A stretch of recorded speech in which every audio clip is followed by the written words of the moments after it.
Hey, this is Ponce on the public test realm yet again with the post-vibe patch. Don't really know what to call it other than that because there's no champion associated with this patch. So what I'll be doing here is, since there's the patch is all about balance changes, it seems. So I'm just going to be covering those. First, we're going to start off with the Dominion slash Twisted Treeline items. There's a number of items covered for Summoner's Rift, so I'll put that in video response if you want to see the Summoner's Rift item changes. That's its own separate video. But for now, let's just move on to the first item, which is Sanguine Blade. This one hasn't changed too much. Basically, it's just mainly a cost adjustment. It was 2,800, or it's 2,850 gold now. It used to cost 3,150. In addition to that, it now grants 65 attack damage as opposed to 60 attack damage, so it grants 5 more now.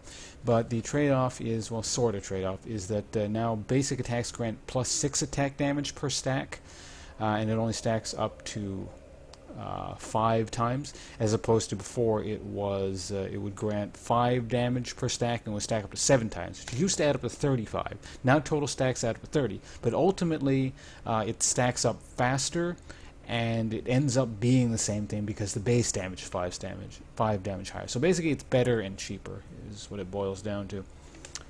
Another major item, or our first major item change I suppose, is a Black Fire Torch, which can basically be summed up with now there's a Fiendish Codex stuck in the middle there.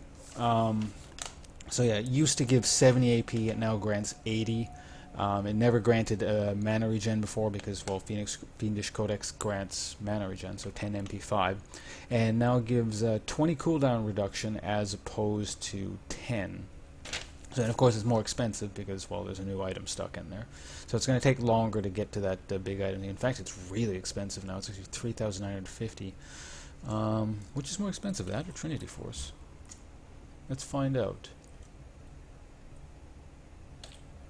Nope, Trinity Force is more expensive. Alright, let's abandon that train of thought. The last item that I've noticed, at the very least, for Twisted Treeline Dominion is the Lightbringer.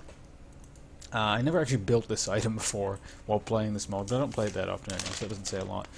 But basically it's a totally new item, so I'll just read off what the old item was. It used to cost 1,595. I think it was built out of like a recurve bow and a pickaxe or a longsword or something like that. And it granted 50 attack speed and 20 AD, and then all your auto attacks basically put a debuff on someone that for 5 seconds you'd be able to see wherever they went. So it was like, you know, they'd step on a niddly trap or something. Now what it does is it builds out of a Grez's Spectral Lantern and a pickaxe, and its total cost is 2,425 gold. And grants 50 attack damage, 20 armor, and 12% lifesteal. Unique passive, Vanquish. Basic attacks have a 20% chance to deal 100 bonus magic damage, damage doubled for non-champions.